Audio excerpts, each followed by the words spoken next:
Well, ladies and gentlemen, welcome back to the Duke Football Coverage Podcast, brought to you as always by Bull City Coordinators. You can follow us on our website, bullcitycoordinators.com. You can check us out on Twitter at Duke FB coverage, and you can find us wherever you get your podcasts. Our next guest is another offensive lineman. He played at Duke from 2009 to 2013. I believe he wore number 72, played offensive tackle, and he was part of one of what I think we can all agree was one of the greatest offensive lines in Duke history. And he was part of a unit that saw the Blue Devils start a run of relevance that we're hoping to get back to today. And believe me, we're going to talk about that. If my fact checking is correct, he started 50 consecutive games and was an all ACC selection in 2013 and an honorable mention in 2012. He also won the Jim Tatum Award while at Duke, which is given to the top senior student athlete in the league. I'm not going to make a shot about how I think it's been a while since a Carolina player won that. We'll leave that for later. Again, I'm not going to take that dig. And our next guest was also part of a unit that took Duke back to the Belk Bowl in 2012, an ACC Coastal Crown in 2013, an ACC championship game, and the 2013 Peach Bowl against Texas A&M. How are you, Perry Simmons? I'm doing very well today. Thank you for having me. Well, no pressure on you, but like we said before we got started, the offensive line guest interviews are some of the highest, most listened to that we have. So you got big shoes to fill here. Coach Latina is in the lead, and Walk-On Lee Rodeo is still holding on at second. So no pressure. All right, no pressure. I'm not fazed at all. I'm glad that people want to listen to what the offensive line has to say. Well, like Coach Latina said, you guys often don't get a chance to talk. So hopefully we can rectify that today. But why don't you start by telling us what you've been up to since you graduated and since you left the Blue Devils? Yeah. So since I graduated, I took about a year actually to go do some traveling, which is something football controls your life. I had an incredible experience at Duke, but it was really nice to get away. I got to do like a backpacking trip in Europe, and then I actually lived in Peru for a few months, working for this nonprofit that built these small wind turbines. And from there, I got excited about renewable energy. I went to grad school at Stanford to study sustainable design and construction. And then from there, I got a job at Cypress Creek Renewables, which is a solar and battery developer. We have an office in Durham, so I'm actually back in Durham working for Cypress Creek still. I've been there about 5 years. Tell us a little bit about what trends you've been seeing of late on the solar sides of things and what we might want to look forward to as that industry continues to grow. Yeah, so North Carolina is actually a huge solar state. I don't know how many people are aware of that. We've got literally over 100 farms that we've built in North Carolina, and then there's a bunch of other developers. So there's just hundreds scattered across the state. You've probably driven past them on the highway. And it's an industry that just continues to explode with growth. The farms now are getting bigger and bigger and bigger. Where like a typical one in North Carolina is probably about 35 acres.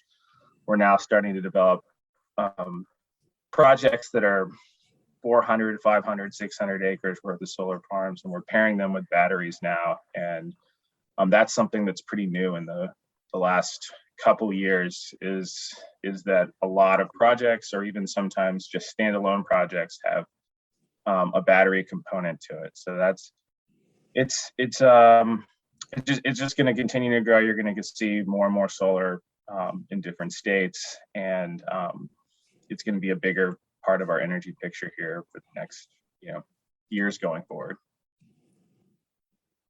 And are you guys doing primarily commercial, residential, or are you open to everything? Tell us a little bit about how that works. It's commercial utility scale solar farms, pretty much exclusively. So it's generally we need a large track. There are like rooftop solar developers. That's not what, and that's that you can, there's a ton of people having a lot of success doing that, but Cypress Creek is focused on these big, large farms that often the utility is paying us directly for their power. I'm curious how COVID and the pandemic has changed your business or affected it, if at all. I mean, the biggest thing is that we don't go into the office tomorrow.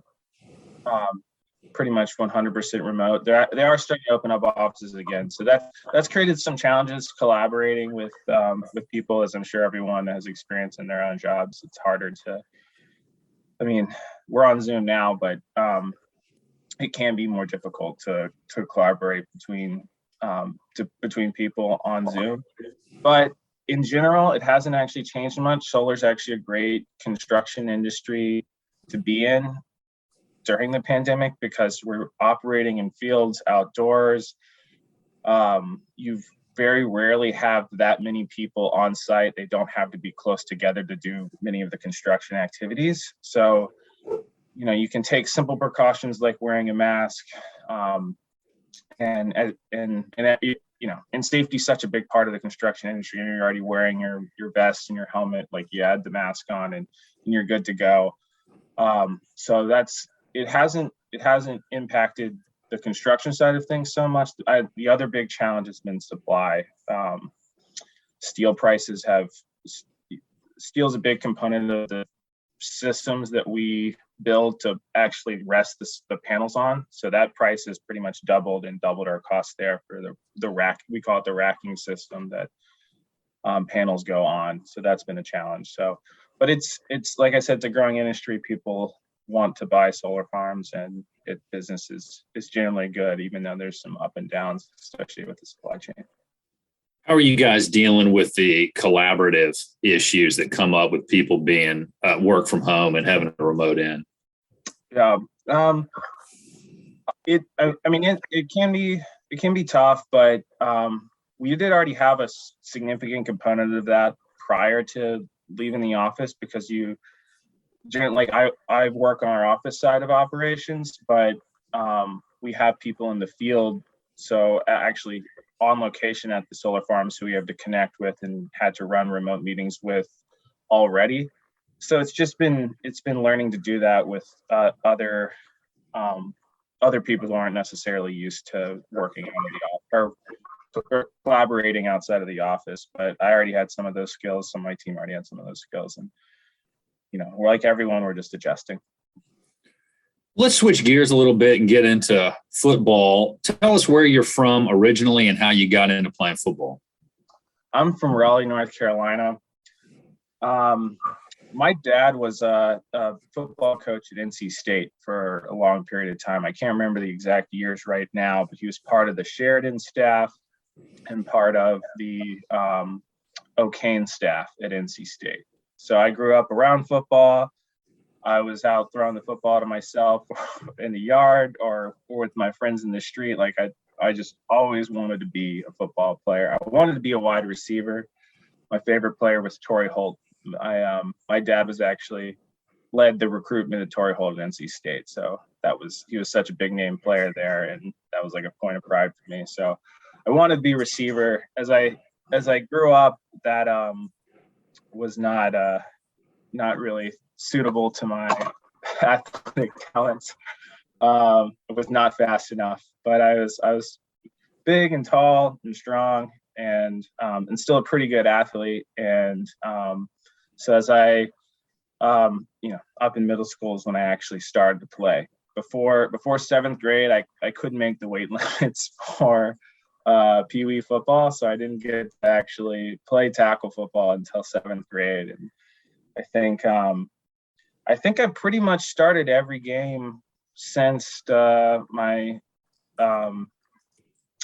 I think I ended up winning a starting job at my first game of my seventh grade year, and I started every single game through middle school, made varsity through high school, and then had that one redshirt year at Duke, and then 50 straight games until I tore my ACL or MCL and meniscus. So I had a really, really long run of consecutive football starts without major injury, which was very fortunate. Tough way to end the career, but I don't know. I've played a lot of football in a short amount of time. Well, so you grew up around the game. You mentioned Torrey Holt, and I assume most of the people that listen to this podcast remember who Torrey Holt is and just how good he was. But to state a little bit of the obvious, what was it like growing up around football coaches and football players of that caliber? How do you think that helped you develop as an athlete? Yeah, it was really exciting as a kid. Like, I would get to go to the practices, and I'd fill up the Gatorade cups and just want to be around the players and watch what they're doing and see what. So I think maybe I picked up some habits from that. Just being around the game, seeing how serious people take it at that level, seeing that level of competition. But at the same time, my dad, he actually, after the O'Kane staff was let go, he made the decision to get out of college coaching. And it really was just I think I was, maybe 10 or 11 at that time. So it's a lot of my time with my dad coach, like active college football coach, was some of my younger memories. So I think probably the biggest thing is just inspiration. Like, it was being around the game and just, and then having my dad such an integral part of a high level college football staff just made me very excited about football and very motivated to be good at it. Well, you ended up playing on the offensive line, and a lot of fans only notice you guys when something bad happens or an assignment's missed or quarterback gets hit. Tell us a little bit about what you all do as a unit and specifically what your position was responsible for on the field. Yeah. As an offensive line, as a unit, you're looking, it's 5 guys on the same page. You have to, I think I remember this from Joey's interview with you. It's, or maybe it was Jacoby talking about, you've got to see the same things. All 5 players have to look at a defense. There's any particular defense you see, there's multiple ways you can think about it. If that's I don't know if that makes sense, but you can call it a 3-4. You can call it a 4-3 if you want. There's different perspectives you can take. So you've got to all 5 be on the same page. Then that kind of usually starts with the center. I was the right tackle. Center tells us where the middle linebacker is, tells us how to look at a defense. We all get on the same page and decide how to block it. And we have to understand our rules and also understand how the other players around us, what their responsibilities are, so that we block in unison. And a lot of negative plays you see they're not due to some individual getting beat so much as some individual not being on the same page as the rest of the other offensive linemen. So you've got to work in unison. We protect for the quarterback, and we make lanes for the running back is the simplest way to frame offensive line football. That's what I did. I was the right tackle, where the edge of the offensive line are really both the left and right tackle, but the tackles are the outermost of the core 5 offensive linemen. We're oftentimes going up against defensive ends in pass situations. They're a little bit quicker. Your typical tackles a little bit taller, a little bit longer arms than your typical guard and center bodies, because you've got to handle these really athletic but also extremely powerful defensive linemen who are on the outside edge of the defense. So there's a little bit different, some nuances in technique that's a little bit different when you're playing a tackle at the tackle position versus the guard and center positions. But it's, the core function is still the same. We're still working with the guards, understanding what their responsibilities are to make sure when the defense tries to run different stunts or twists or games, that we're all on the same page about who's blocking who, and we're handing off our assignments in the right way. And then working in unison with the guard. That's really like Lakin Tomlinson. I think he's all pro this year. That's who I played next to for 3 years at Duke. He made me a lot better. It's definitely a lot easier when you've got someone that talented playing next to you, where working in double teams with him or passing off stunts with him. But it's him and I were very, very, very close and in very, very tight communication and coordination about what we should be doing. And really you start to not only just like verbally get on the same page, but just physically you start to understand how that guy next to you plays and how they're going to handle certain situations and how you can help them and how they can help you achieve your most success.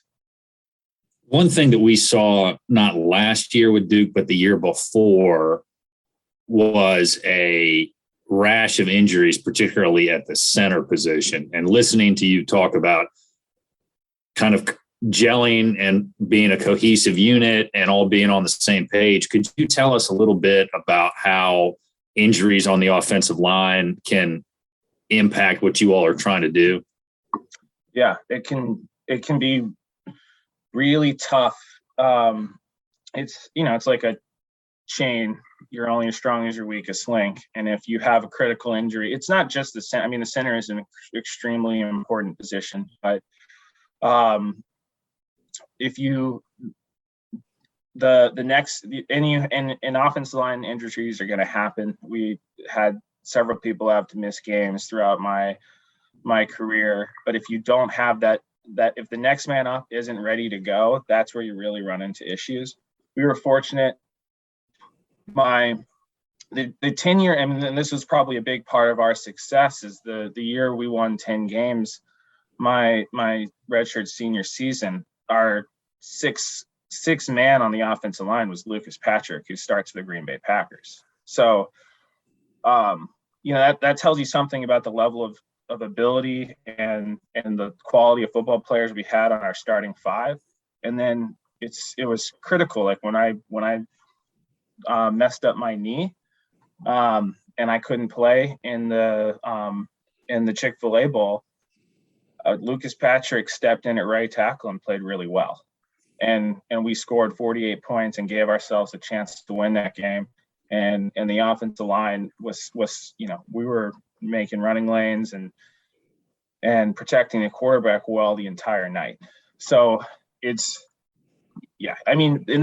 really tough, especially so if you lose a center, if you lose your backup center, you might have someone who can step in, but if they're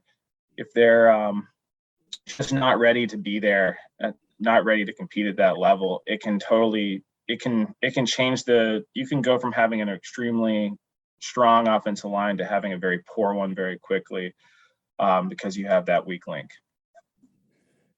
Let's talk a little bit about your recruitment process and how you ended up at Duke. Given what you've already talked about, I could imagine you were a little bit of an NC State fan growing up. Yeah. I wasn't an NC State fan growing up. I was a big NC State fan until my dad's staff got let go. I think I got a little bitter about that, but I was definitely over that by the time high school rolled around. I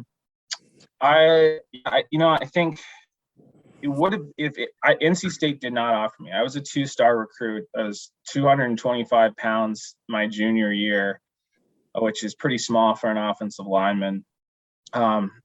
People weren't sure, should I play defense? Should I play tight end? I was just the people who thought I was probably best. My talents were probably at offensive line. Like have always been a very good run blocker. But there was a big question of whether or not I could actually get up to the size to play at the college level and still maintain the level of athleticism that I needed to maintain. So I was not heavily recruited. Duke was the only Power 5 school to offer me. I had an offer from Navy and I had an offer from ECU. When I went to the camp to the football camp between my junior and senior year at Duke. They had already been recruiting me a little bit. Scotty Montgomery was my recruiting point.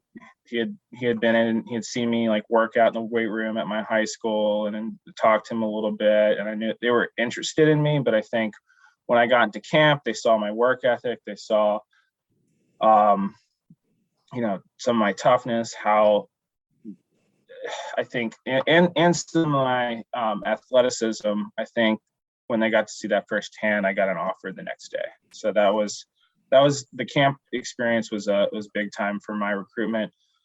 I can't remember exactly how long it took me, but it was, a few days after that, I went ahead and committed. If I had held out the process a little longer, there's always a chance I would have picked up an offer from an NC State or someone else. But I knew I wanted to be an engineer. Duke had an engineering school, and I wanted to play ACC football, and Duke was the first team that believed in me enough to give me an offer. I really love the staff. Growing up in Raleigh, I mean, people across the country know the Duke brand, but it's right here, and having the opportunity to go to such a prestigious school was a no-brainer for me.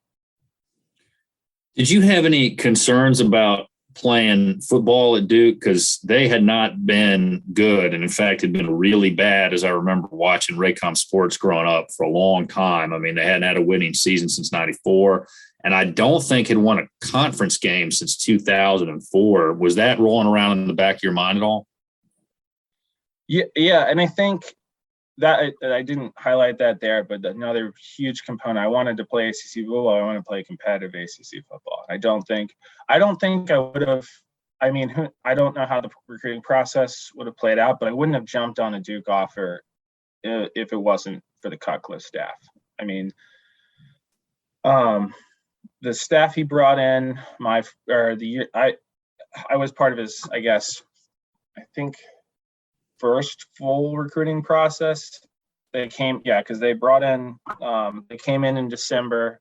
They had one full season, and then I was at Duke the next season. So, but I've been paying when they hired Cutcliffe, I've been paying very close attention.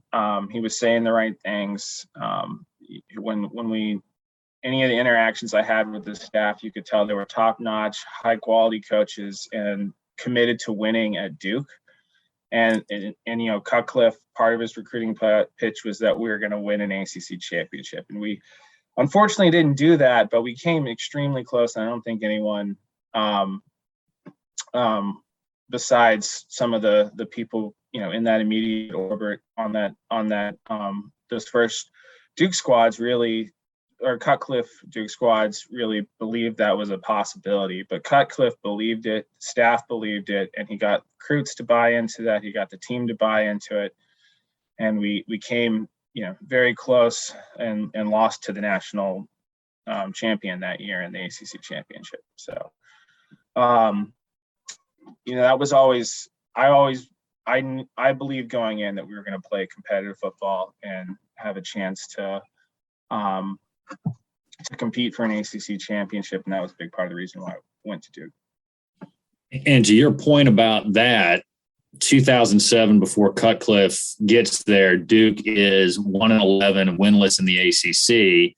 2008, there's improvement, 4-8 overall, 1-7 in conference, and then your first year that you redshirted, 5-7 overall, 3-5 in conference, and close to get to a bowl game.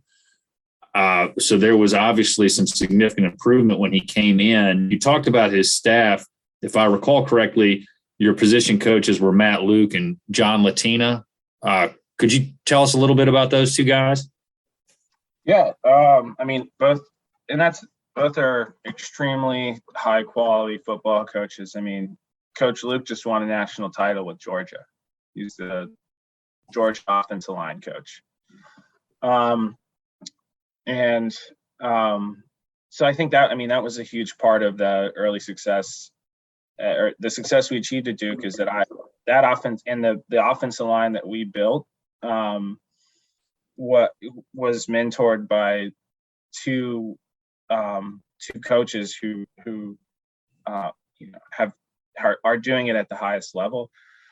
I think Coach Luke recruited almost everyone who ended up being on that offensive line, the 10-win year, and then the 9-win year after that had just had so many guys who had chances to play at the next level and who were all ACC players. So, one of the better offensive lines Duke's put together. He was a great recruiter, great at identifying talent.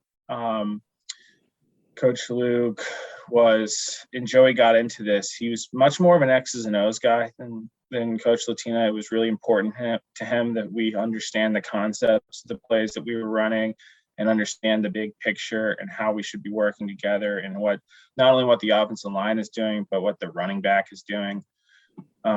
Understanding how on inside zone it's going to be a cutback play, and that if we're calling inside zone to the left, that the actual running back is going to look to make a jump cut back 80% of the time, and the run is actually going to hit on the right side if it's called to the left. So stuff like that is he'd spent a lot of time trying to communicate not only what we were doing, but what the other players are doing around us. He did a great job of on pass protections. He really tried to every week kind of understand how the defense was going to, what blitzes they really liked, how they were going to try and attack us, how we should block up certain stunts that we knew they were going to run in critical situations. So I mean, and he, he's a good technique guy too. Like Georgia was moving Alabama's offensive lineman on that defensive lineman in that national title game, and doing a great job blocking up plays. But he was much more of an X's and O's guy than Latina, and then Latina was, not an X's and O's guy, but was much more about physical toughness and mentality. And I think, and just, we're going to call a play and it's going to be a sound play and we're going to block it up right. And there's going to be a hole there. And that was, physical toughness was always, and mentality. I mean, he would say that in pretty much every single meeting. And we would sorry, my cat is right up next to me right now. So Coach Latina, he's just I think with him, you take Coach Luke's X's and O's and you marry it with Coach Latina's physical toughness, and we became just an extremely we were really good about being on the same page about blocking things up and really understanding the concepts of the defense, and then soundly executing plays, moving people on our double teams, creating those holes. And we were just really efficient as an offensive line. So your first season, you redshirt. Do you have any advice or words of wisdom for players going through that process and what they can take from that? Because it's got to be hard going from playing and starting to sitting on the bench. Yeah, it is hard. And I know a lot of you go from being the best player, not only on your team, but maybe even in your conference, to being one of the least experienced and oftentimes one of the worst players, just because you haven't been developed yet on your college football team. So that's always a hard experience. I knew I wasn't, they were straightforward with me. I was going to redshirt. I knew that was what was going to happen. I knew I needed it because I was small. I needed the year. I gained 30 pounds my redshirt year. I spent a lot of time in the weight room. I really focused on developing to get my body to the place where it could be where I could be competitive at the ACC level in my redshirt year. And I think it's such a good opportunity. I mean, it's how many college football players go on to play at the next level? I mean, it's just not many. Even if you're like really talented, I was an all ACC player, and I probably would have had a chance if I hadn't had the knee injury yet. If I hadn't had the knee injury when I had it, there's every chance in the world that I would be doing what Lucas Patrick is doing now on Sundays. He was an undrafted guy. But it's just there's not that many players who get that opportunity to go to the next level. And so if you get that extra year to develop, it's such a huge advantage. I mean, like I said, the strength that I had my redshirt freshman year compared to when I came in as a true freshman, it's just spending a single year in a strength and conditioning program at the ACC level. Just, it changes your body. You get stronger. You learn so much about how football is played at that level. The knowledge and understanding of the game is just so much different. And then you get a year of being on the practice squad, which means you get to go up against in practice, you get to go up against the starters on Saturdays. So I looked at it. That was always my perspective, is that I was going to use that year to develop so that I could be competitive, and it was going to give me an advantage. And then by the time my fifth year rolled around, I was going to have more experience and be a far more advanced player than some of the other people I was competing against in the ACC. And so, yeah, I mean, like that, I used to drive the defensive lineman nuts because I would go so hard in practice and like tear their jerseys. Like I was trying to win against the ones. And I think that once I got to that point, it can be a little annoying to have someone go that hard against you in practice, but you'd rather have that like scrappy mentality coming out of a freshman, someone who's trying to be the best that they can possibly be. And I think that was a huge thing for me to develop as a player, just getting that chance to go. I mean, I would get pushed around at the beginning of the seasons, but I was holding my own by the end. So I think redshirt years are huge, especially for offensive linemen. Any chance you get that year to develop, use it. It can give you, it can create the opportunity for you as a fourth and fifth year player to be dominant. Well, your first year, again, you redshirt, the team goes 5-7, looks optimistic. The next two seasons, 3-9, but particularly in 2011, ton of close losses. Walk us through what those 3 years were like and how you guys approached each season. Yeah, that was tough. I don't think anyone on those teams would be lying if they said they believed 100% of the time that we were going to turn it around and ultimately, compete for an ACC championship. I think the first 5-win year with Thad Lewis, that was, you felt like, okay, we're making some progress here. We've got 5 wins. We had a couple chances. We weren't that far away from going to a bowl game. But the 2 3-win seasons were definitely punches in the gut. I thought we would be better. We lost to Richmond one of those years. I think it was it was because we played Elon. My first game was against Elon, but then that second 3-win year was really tough because I thought we were going to make strides as a team, and we go in the first game, we lose to a 1AA team. I guess they're now a football championship subdivision team.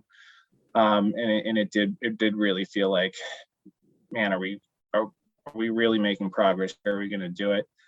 But we can get into that, or I'm sure we'll get into this now when we talk about the new staff. Just because the scoreboard isn't changing the way you'd like it to, you're not getting the wins, doesn't mean you aren't taking strides as a program. We were resetting. We were one of the worst teams in college football for many years, and completely resetting that program. And that takes, we're getting kids who are probably playing who weren't ready to necessarily compete at the ACC level yet, but they were getting experience. Like me, I was, as a redshirt freshman, I wasn't a terrible player. I didn't have, I would grade out consistently pretty okay, but the level I was playing as a redshirt freshman was nowhere near the level I was playing at my juniors and senior year, where I was playing at an all ACC level. And so there was a lot of that going on. And that's why you would see some close losses.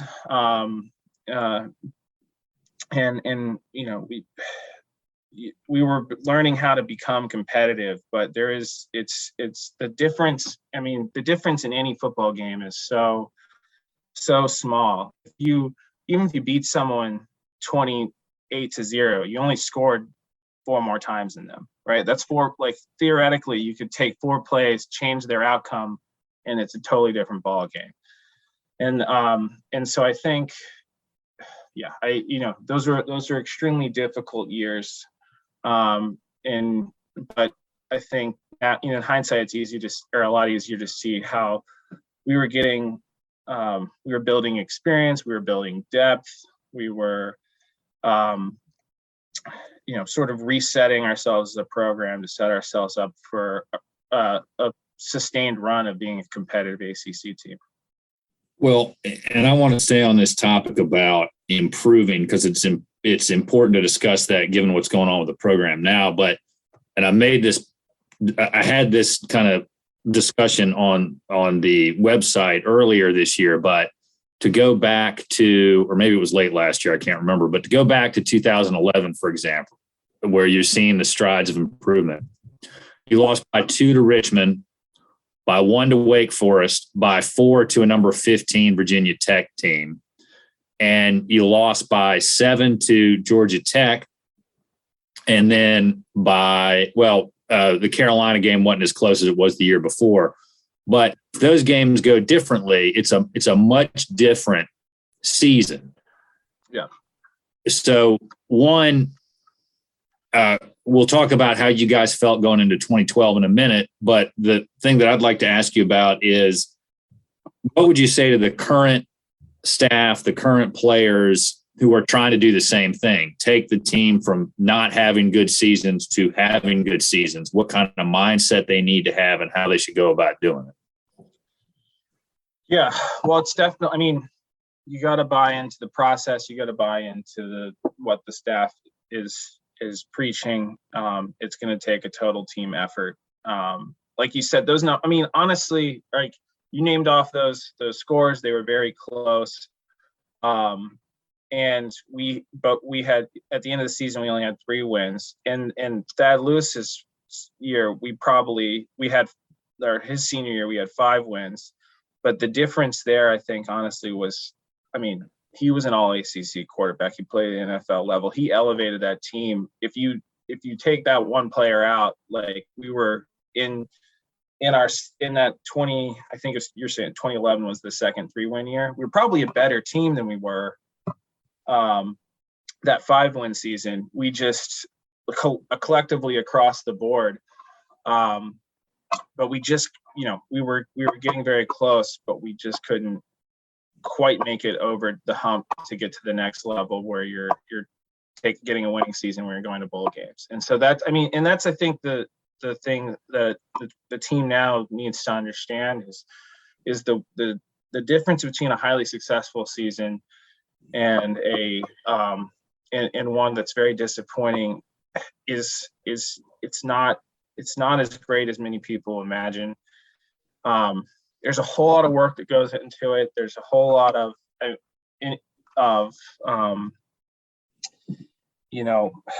like preparation time. You've got to come together as a team, but any football game, it's just usually decided by a few plays in critical situations. And the good teams become really good at being successful in those really critical situations. To win football games, you've got to 3rd and 2, you got to be able to run the ball and pick up a first down. And so, yeah, I think, any single one football game can come down to those, usually comes down to a handful of really critical situations, go one team's way or go the other team's way. Then you have a season of those. So it's going to be a long road. I'm hoping the team's schedule is set up. I think they'll have a chance to be,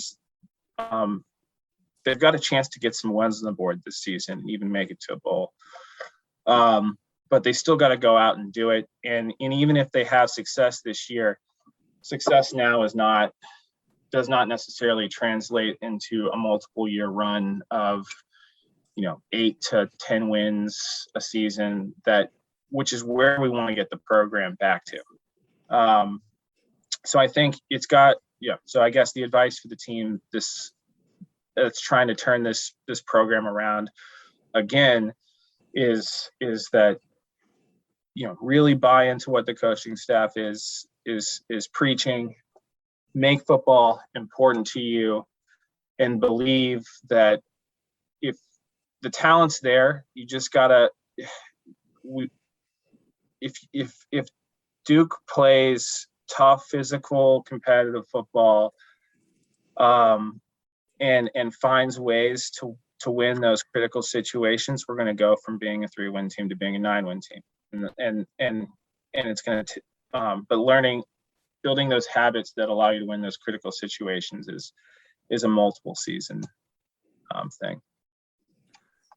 And part of, I guess, what you're getting at, although maybe you've not used this word, but I've used it a lot already, is we need to be patient this season, next season as well, because it is going to take time. And a lot of guys have left via the transfer portal. And I'd just be interested to get your thoughts on this. What I'm looking for are signs of improvement. Are we having those close games again instead of getting blown out? Are we looking more like a football team that can compete with the other ACC as opposed to just getting run off the field? I wonder if you have any thoughts on that. Yeah, I do. That's what I'm looking to this season. I want to see a competitive football team. And I think that the staff that's been hired is going to put the team in a chance to do it. And I'm expecting to see a competitive football team. I think the talent on the team last year was good enough to compete in the ACC. I think, Coach Kukla is my coach. He has been great for the program. I love him to death. And I'm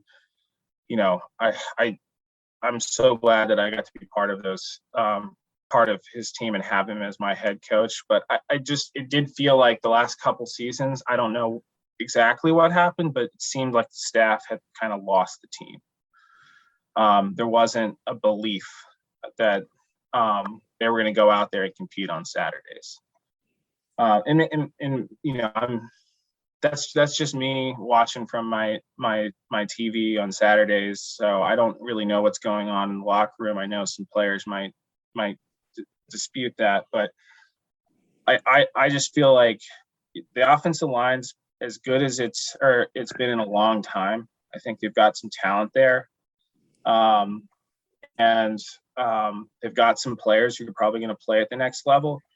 And so, I think and there's also talent at other positions. I know we've lost some guys, and it's going to be tough to replace them. But I think that Duke has enough talent right now to be competitive next season, to win some games, and to at least, to play competitive football and not get run off the field. So I'm expecting that we'll see a lot more closer games because I think the staff is bringing the right mentality, and I think they're getting it's at least outside looking in, they're getting some buy-in from the players here. And to your points about the current staff, I like the staff that's been put together. I like the head coaching hire, and it seems like he's doing all the right things to start. Now, of course, when you get on the field, it's a different ball game, obviously, but he's doing all the right things now. The players do seem to be buying into it, and there does seem to be an emphasis on getting in there and grinding. You see it on Twitter all the time, grind. To your point about the old staff, I think we all will hold Cutcliffe in high regard once a little bit of time passes and we kind of forget about the way that it ended because of everything that he did he made Duke football relevant, which is somebody who's 40 years old and grew up watching a lot of terrible Duke football teams. That was hard to believe, but I do think for a complicated number of reasons, he probably did lose the team the last couple of years. I think the offense just got kind of stale and predictable, and the defense didn't adapt. And, we can go into the reasons for that. But again, Cutcliffe made us all care about football at Duke, and he put a lot of great guys in the league, and there's a coaching legacy that he's building as well. I'm very excited to see what Coach Elko and everybody can do. I want us to be competitive. I want us to be in games. And I think if you go back and look at like what you guys went through early on and you see, yeah, you know what? We were 3-9 a couple of years, but man, we lost some close games here. And if it bounces the other way, and if we're just patient with this thing and we buy into Coach Elko and we give him time and we don't get impatient and start saying, get rid of him if he's not winning right away, it feels like he could do something special at Duke and get us back to where we were. Yeah. And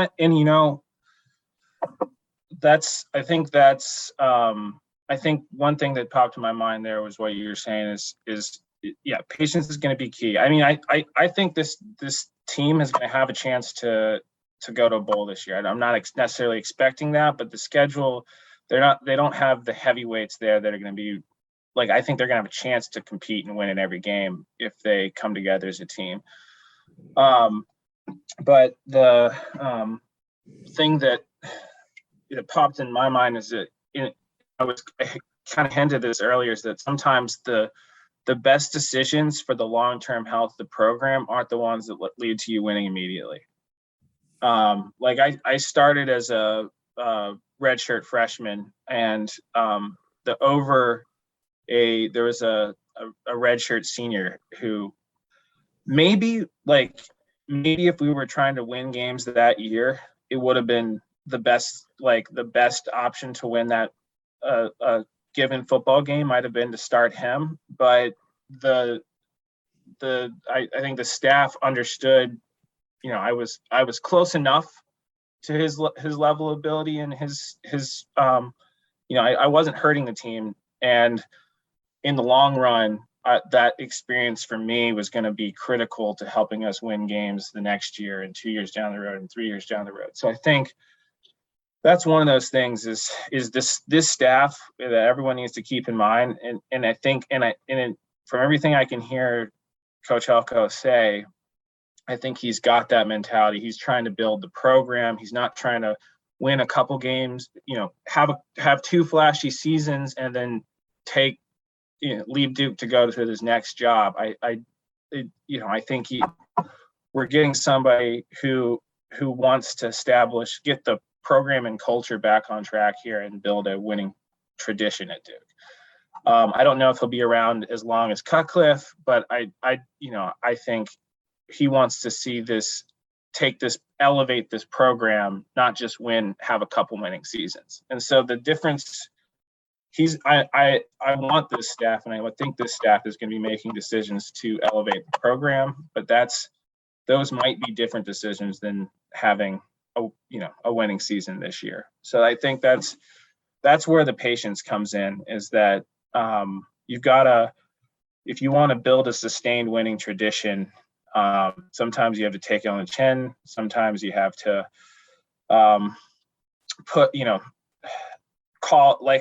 you got to call a run play on 3rd and 2 that might not work this time, but gets the offensive line in that critical, like puts them in that critical situation with the game on the line, and gets them comfortable with competing in those types of scenarios. And so, that it's definitely building that winning mentality is a long-term process. It's not straightforward. It goes up and down, and sometimes you have to make decisions that don't maximize your chance for winning today, but it sets you up to win tomorrow and in the sustained future. Hopefully part of that will be putting the quarterback under center in those short yardage situations. People who follow me on Twitter know that is one of my biggest pet peeves. On a 3rd or 4th and 1, snap the ball several yards behind the line of scrimmage instead of just sneaking or doing kind of a power eye lineup. But anyway, enough of me ranting. Let's talk about your last 2 seasons at Duke, the 2012 season, where it all began that year and that great streak started. You all went to, I think, Ethiopia. A lot of the offensive line did, for a well digging project. Could you talk a little bit about what that meant for you guys? Yeah, that was Dave Harding and his parents helped set all that up, and Travis Gibson, who's a walk-on and one of my friends I'm very, very close with, was working lockstep with Dave to get, Coach Cutcliffe and some, financial support for our team, or for the offensive line, to make that trip possible. So Travis and Dave took some serious leadership there to make that happen. And then we got to bring almost the entire offensive line to Ethiopia. Got to go during the summer before, I think that was before the 6-win season. Right. But yeah.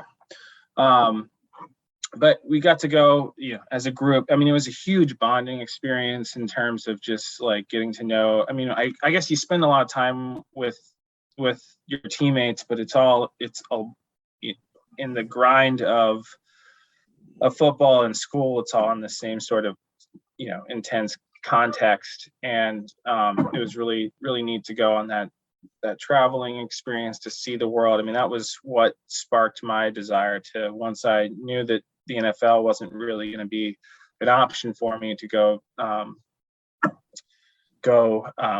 do some more traveling and see some more of the world and see some things I hadn't seen. So it was an eye-opening experience for me, and then it was a bonding experience for the offensive line, and we got to I don't know. I mean, I had never left the country prior to that. And I know several of the other guys had been similarly, had never really gone from a place like the United States that has so many things, and to a place that's just completely different culturally and technologically and, like economically. I mean, it was just really, and so you're put together with all your teammates in a different place, experiencing something relatively unique for people from the U.S. And it was really. And then we got to. I don't know how much we helped. We did get to help build a well, but there's Dave's family's organization. They're doing that on a much larger scale. It was than the one trip we got to make, but it was still cool to feel like you got the sense that the community was really appreciative of the well building work that was going on, or the communities that we got to visit where that was going on, and to kind of be a very small part of that was also pretty humbling and neat. Since you mentioned Dave Harding, I'd like you to add to Joey's comment about Dave and see whether he is just really bad at replying to text messages. Or I'm surprised Joey didn't say I was bad at replying to him. Yeah, both Dave and I are pretty terrible. I don't know. We'll get back eventually, though. Okay. Well, let's talk a little bit about the 2012 season. you guys start out 5-2, and you play that amazing game at home against Carolina.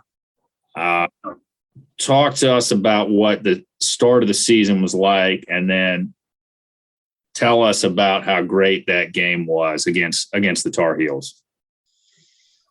Yeah, I'm trying to remember, what did we get to?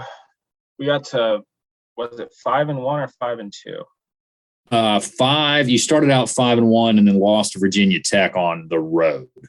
Yeah. No, I mean, it was exciting because it felt, I mean, you look at the schedule every year. I mean, I'm looking at the schedule this year, and you go through it and you're like, okay, you know, we should win this game. This one's going to be really hard to win. But you looked at it, we knew we had an opportunity to go on a run early based off that schedule.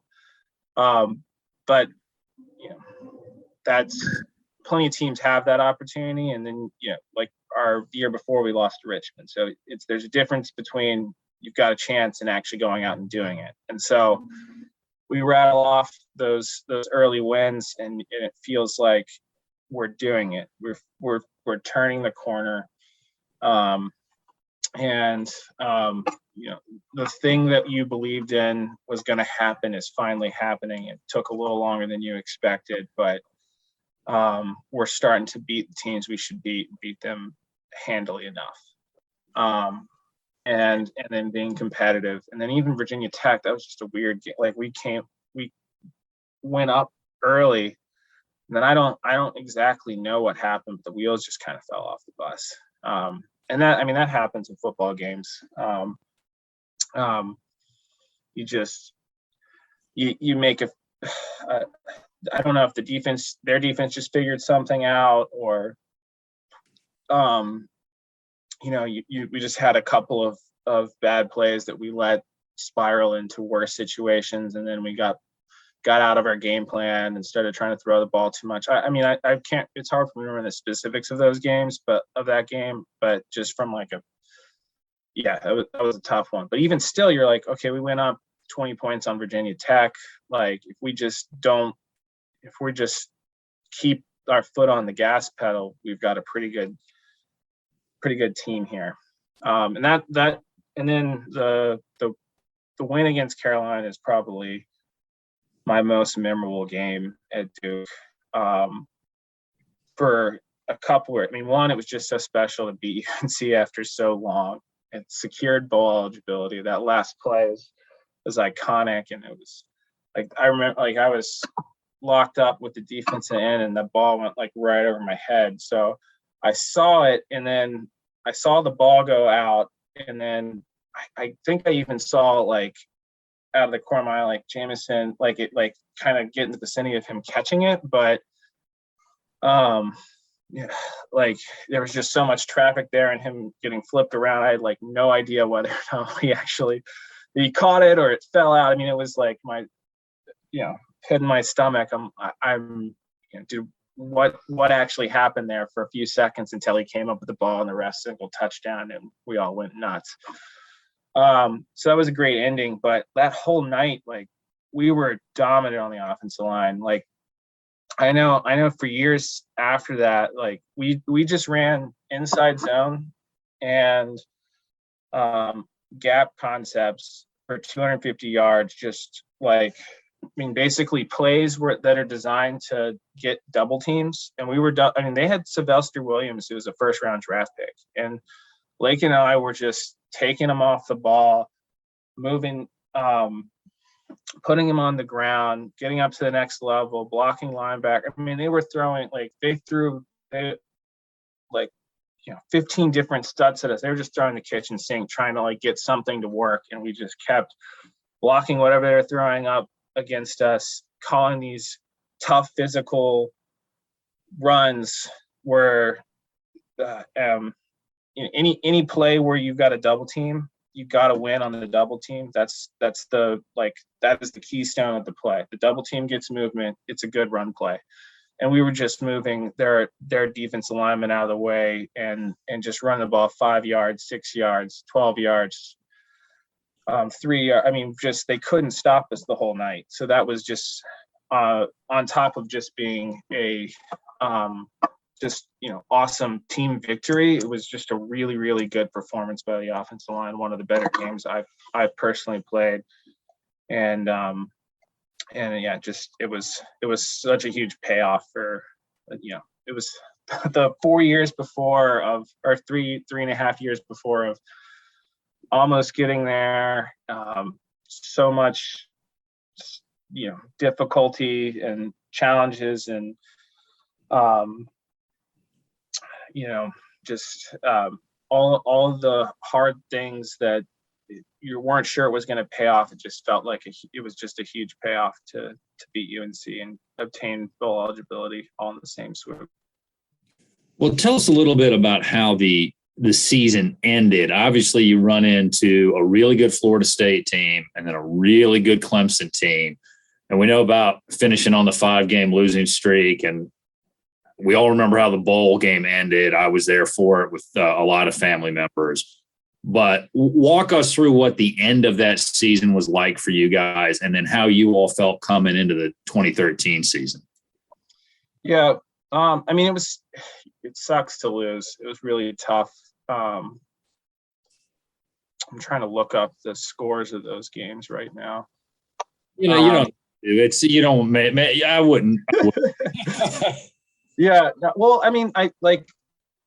we lost to Miami, but that game was way more competitive than I think anyone was really expecting. And I remember, that's the thing is Clemson and Florida State they're so loaded with talent. Florida State won the national title the next year, and then Clemson, I can't remember who was the year after that, but they were building a program that was going to go compete for multiple national championships and win a couple. So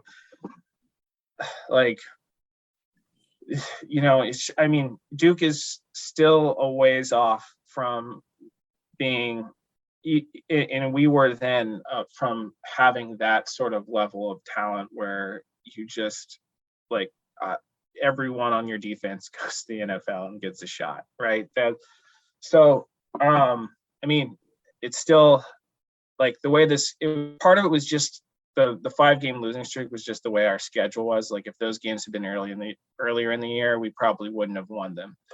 But there were a couple games that we had a chance to win that we didn't win. The Georgia Tech game, which was, I think the score was pretty bad or seemed far apart on paper, but it was a highly competitive game where basically neither team stopped the other for about 3 quarters, and then Georgia Tech got us one stop, and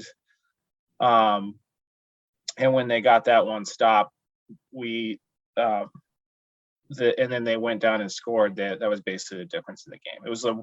That one was a 1-possession loss.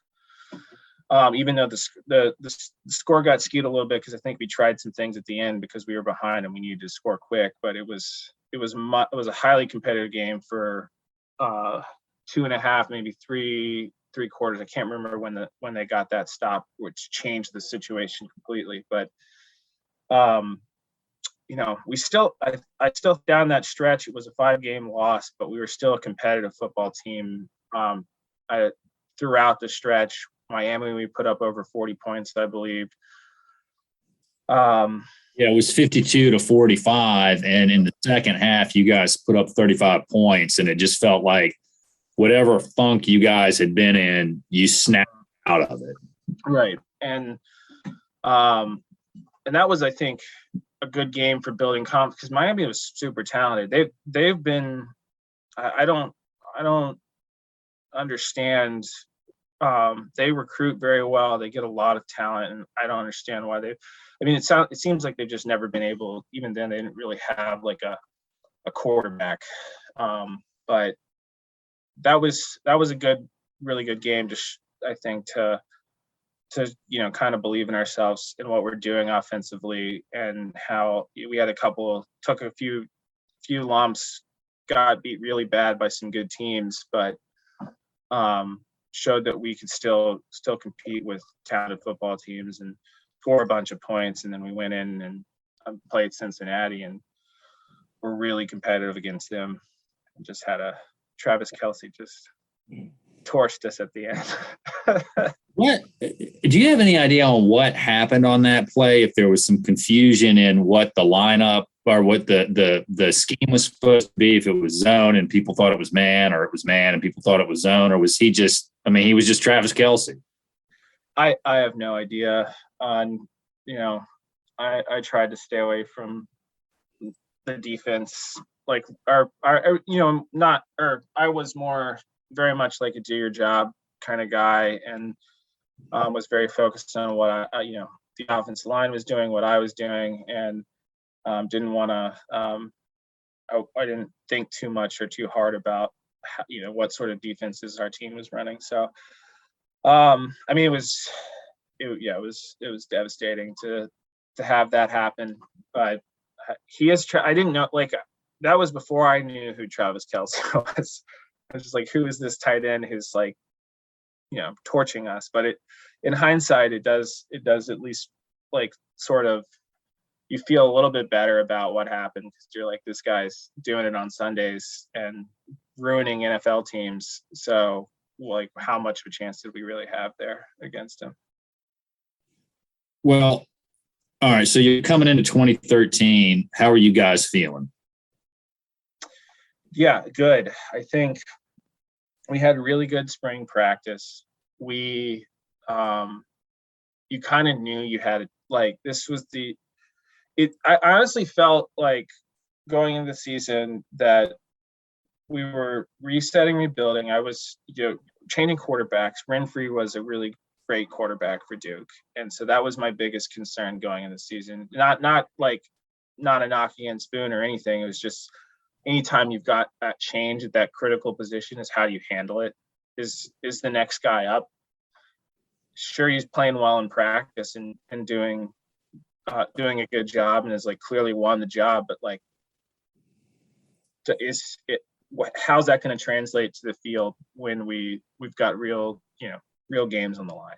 So that was just a question mark going in, is at that position for me. But aside from that, I knew the offensive line was going to be the best we've been, and I really thought that maybe the next year, because that was going to be Jamison Crowder's senior year, and so many of the offensive linemen were going to be able to come back for the next year. Like, I felt like maybe the peak year was going to be just one more year after our 10-win season. But you felt like the pieces were coming together. The defense was definitely better than we've been.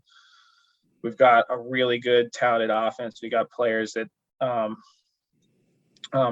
the right skill positions to give us a chance. And you knew that the offensive line was going to be able to run the ball and protect the quarterback. So, and then the schedule wasn't. We didn't play Clemson that year. We didn't play Florida State in the season, so you knew you had a chance to, like, we weren't playing those teams that just had, like, NFL rosters.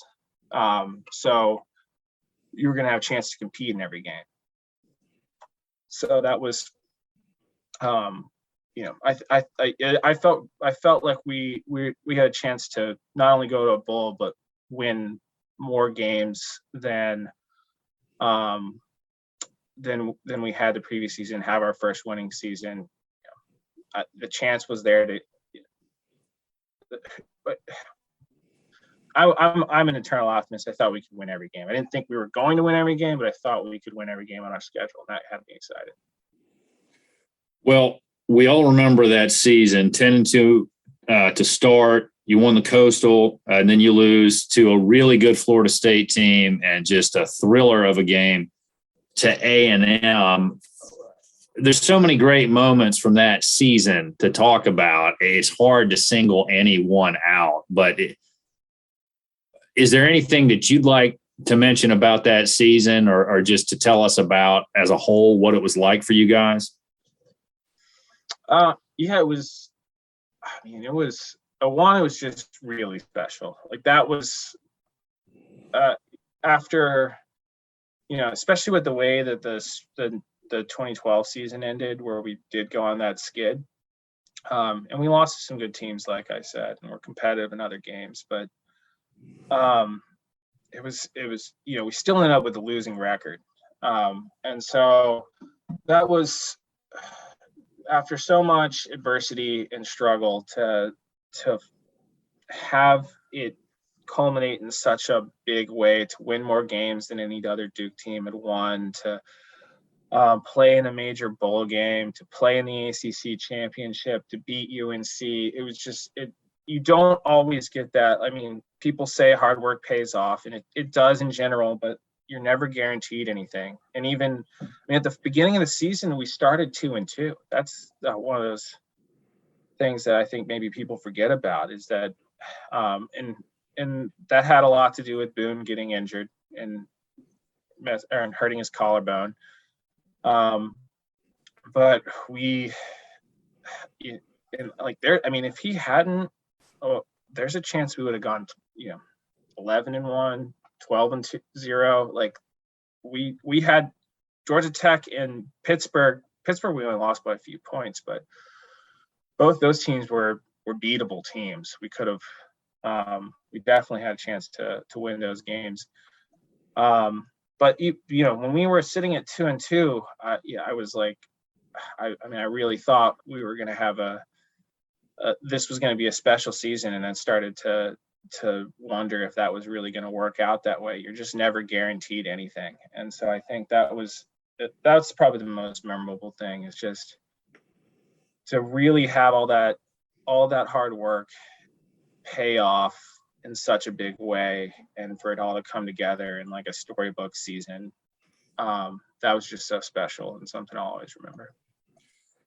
I don't like to talk about individual players when I'm talking to you guys about your team, but there were two guys that you had that year who were big difference makers on the defensive side of the ball. And there were a lot of them, but you had Jeremy Cash come in and play after sitting out in 2012. And then you had a little unknown guy named Devon Edwards just show up and make plays at every moment. What were those two guys like to have on the team? Yeah, they're huge. Like, teams in that. So yeah, I think you've got to have special players to win games. And like Devon, he didn't just get it done on the defensive side of the ball, he also got it done in special teams. And that was really, that was what made the 2013 team such a difficult out for anyone. And what made us so good is that we won games in so many different ways. We won with offense, we won kicking field goals, we won with special teams, kickoff and punt return game. We won on offense, just straight up outscoring opponents. Like, we won, and then on offense we could throw the ball, we could run the ball. We were highly versatile. We could adjust our game plans. That's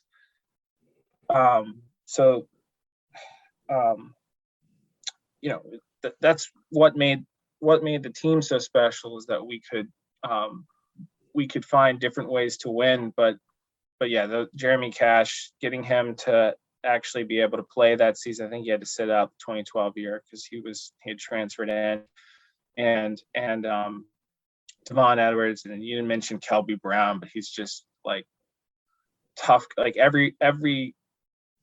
have to have, like, what made that defense was so much better than they had been in previous seasons, because we had 11 guys who could compete and give us a chance to win.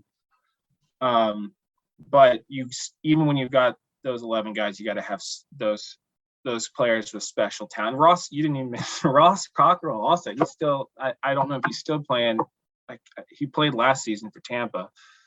But you got to have those difference makers, and those guys were difference makers who could come up with critical plays in critical situations. Well, and it's hard to mention one or two players because you feel like you leave a bunch out, but it seemed like, and a lot of the guys from your era who've come on have talked about this, is we may not have been highly sought after recruits. We may not have had a whole bunch of stars, but we were just football players. We knew how to make plays, and that's all that we went out and did. And we tried to win at every moment of every part of the game. Right. Yeah. And I mean, to that point, I think there's so many guys who are still playing or who played in the NFL for a long period of time who weren't draft picks too. Like I said, I mentioned Matt Skura.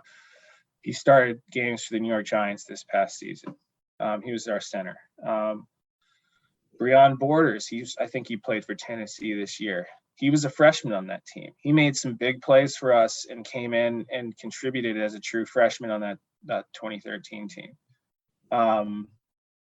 Jeremy Cash, he actually didn't play that long, and like that's some of the bigger name or like the best players on that team, who were just really good football players. Kelby Brown, me, like we didn't get to have long NFL careers, but we were all ACC caliber players. And then you had other guys who were just extremely talented who were able to work themselves into long NFL careers. So I think the NFL track record of that team, I think, and then all ACC track record of that team speaks volumes to how talented, maybe not in the like raw athletic sense, like from a just pure measurable sense, but talented football players, people who understand how to win in critical scenarios, who are just tough and understand where the football is going when they're on defense, or understand where the hole is going to be on offense. Like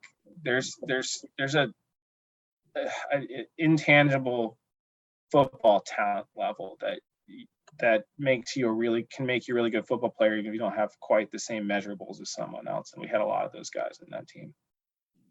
One thing I want to ask you about the offensive side of the ball is Brandon Connett, the touchdown gobbler, as they called him, or at least the media called him. I don't know if you guys ever called him that.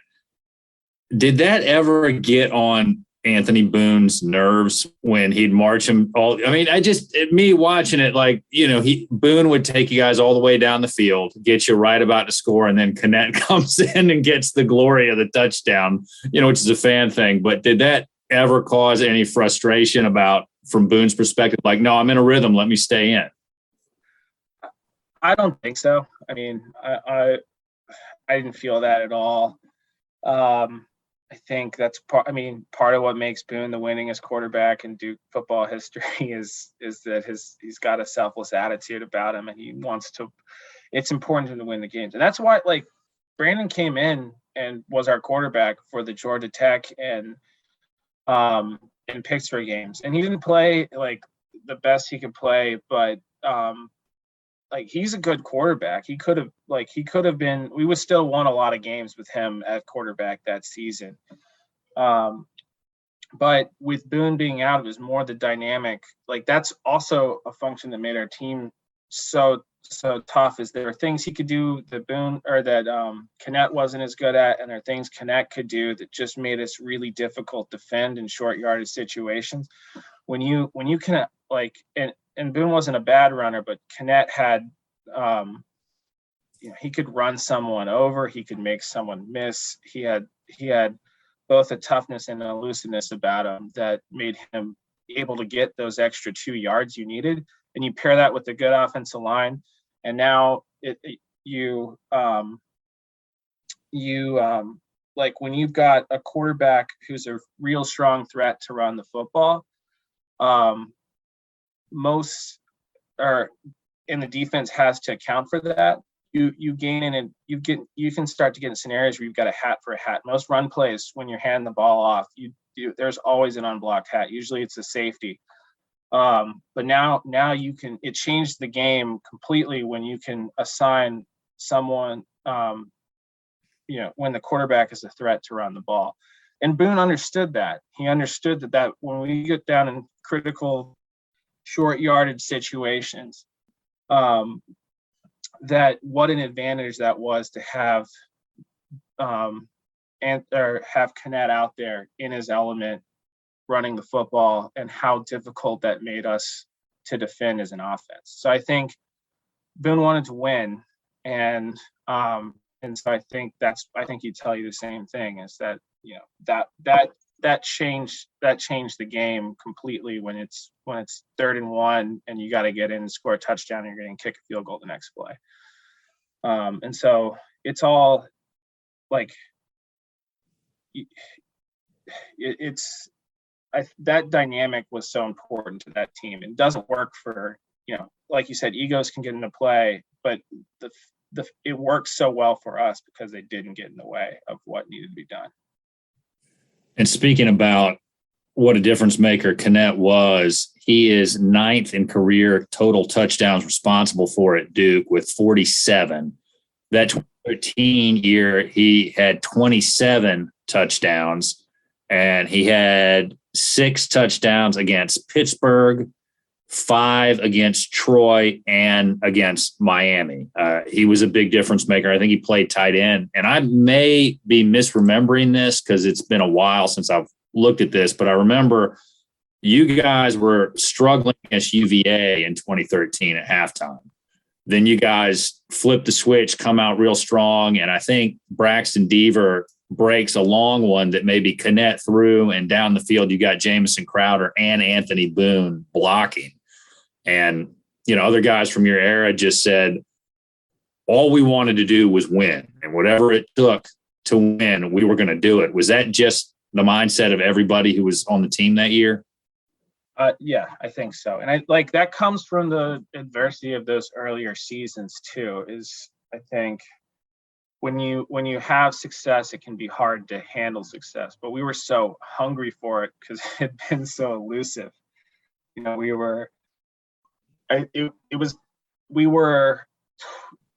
brought in and recruited saying we're going to compete for ACC championships. And we believed that going in, and we ran into a lot of roadblocks, but there was still, like I said, there's still clear progress being made. So you felt like we never got to the point. It came maybe pretty close after that second three-win season, but you never got to the point where you just like, it's not going to happen. But it's also, it took so long to get there, and so many ups and downs to make it to the point where we were finally being able to be successful, that we didn't, but we had all of that in the back of the mind. We knew how close the difference is between winning and losing a game, and how locked in you have to be, and how focused you have to be, and how one mistake can be the difference in whether you win or lose. And so I think that's probably where that mindset came from, is that we had experienced so much loss in the earlier seasons, that when we had the opportunity and the talent and everything in place to win games, we were all about winning. Well, you know, we know that the last 2 games were tough, and certainly for you personally, getting hurt and missing the Peach Bowl. But when you look back on that season, what do you think about? Yeah, I mean, I don't think too much about, like, I'm very happy with how, you know, like I've always, it was hard to get injured in that game. I really would have loved to have been part of the Chick-fil-A Bowl. I really wish, but again, it was nice to see Lucas Patrick step up and play at such a high level, and you just kind of knew that he was going to be a special player for Duke after, you know, filling in for me the way he did. So it was good to just, it's just, I think looking back, it's just how I'm just so thankful to have been part of that team with so many of those guys who stuck with the program, who pushed through those tough times, and to have us achieve success, and then see that success continued for 2, I'm going to call them 9-win seasons. Because that Miami game was not, we won that game. Afterwards, like that was, it was really special to be a part of not only winning that season, but setting up the team to be successful in seasons afterwards. And I don't think too much on the how it ended. It was it shut some doors, but it opened new ones. And it was like, it just taught me about the importance of persistence and believing and working towards your goal, and how, if you stay focused, there's always that chance you're going to have that big payoff. All right, you brought it up, and we were having a good talk in Miami. So, is there anything you want to say about that? Because I think you may have heard. I don't know who all you've listened to again, but we've talked about that a lot. Is there anything that you want to say about one of the darkest moments in Duke football history? No, I mean, there's usually I'm on the board of like football games, not just one play. Even if you have a bad break go against you, or like a blown call and like a pass interference or whatever it is, like you didn't just lose the play on that game on that play, you lost it by all the other plays throughout the game. But that one game, it felt like Duke won that game, and then the refs just took it from us at the very end. So I don't have a whole lot to add that people haven't already said, but I just, in my mind, it's a win. We won 9 games that year, and it's just unfortunate that they, with clear video evidence and the view of many, they still handed Miami the win there. Yeah, it didn't feel like it. That's what happened. Duke won that game, and they got it taken away from them, and it was garbage, and it was unjust, and the way that it happened was garbage. All the reviews, all that, just total crap. And that should have been, to your point, that should have been another win. I mean, Duke came in at 6-2. That would have gotten them, or 6-1, I can't remember.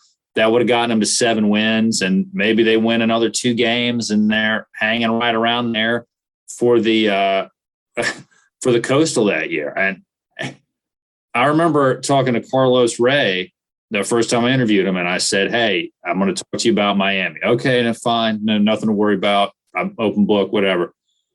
We get into the interview, and I bring it up, and just radio silence there.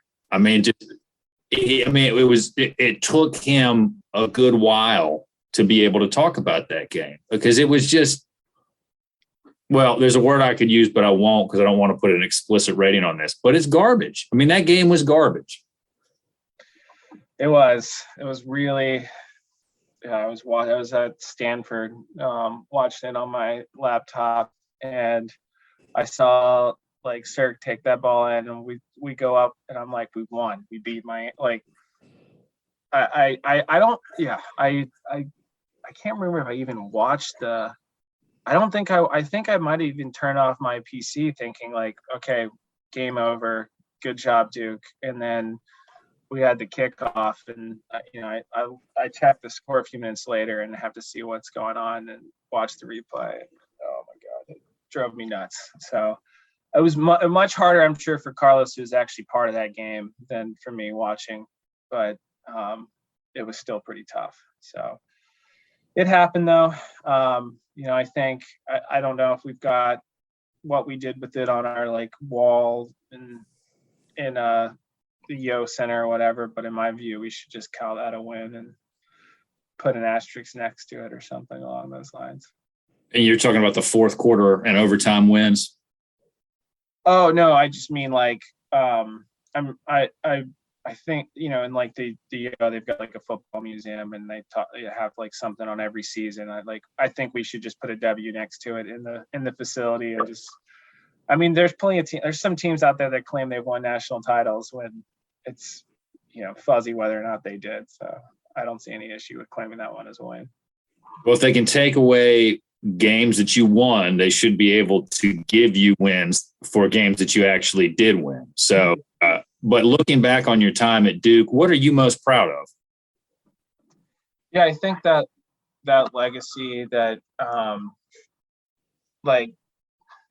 going from being one of the worst teams in college football to competing for an ACC championship, and not only that, having two teams really the next 2 years who were in position to do so. And it's hard to win games in the ACC, and we didn't quite make it there, but we were in the hunt for a few seasons after the 2013 year, and I think that was the not only building to a winning team, but also having some sustained success that I could be excited about watching on Saturdays for several seasons to come. And that's fallen off recently, but again, I'm very bullish on Coach Elko. I think he's saying the right things. I think he's doing the right things, and I'm hoping he can take Duke to the next level. I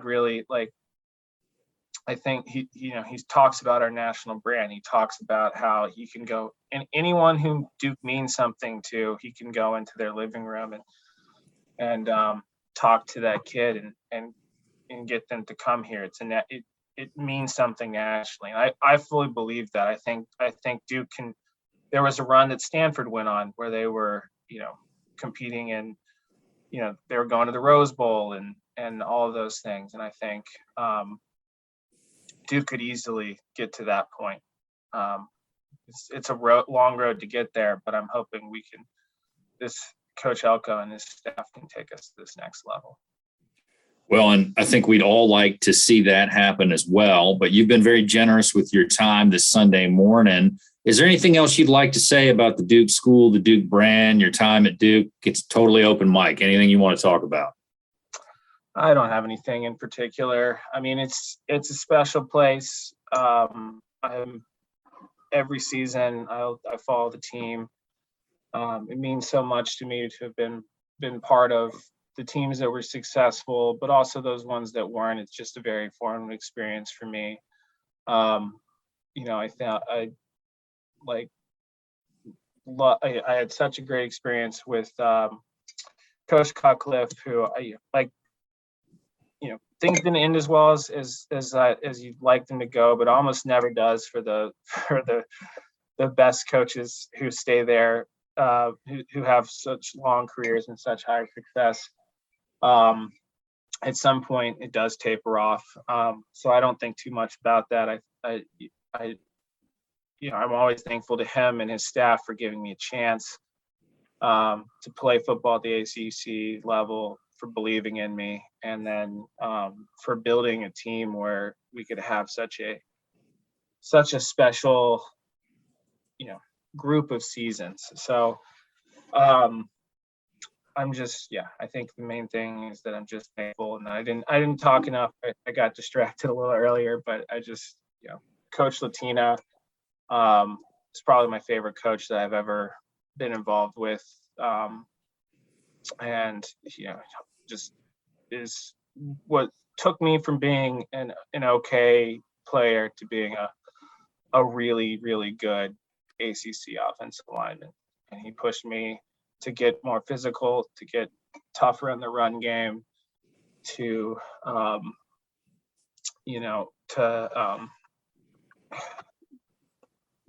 really, really not just understand how things should be blocked, but to go from stalemates to playing winning football. So I'll always be thankful to have been coached by him. He's a coaching legend.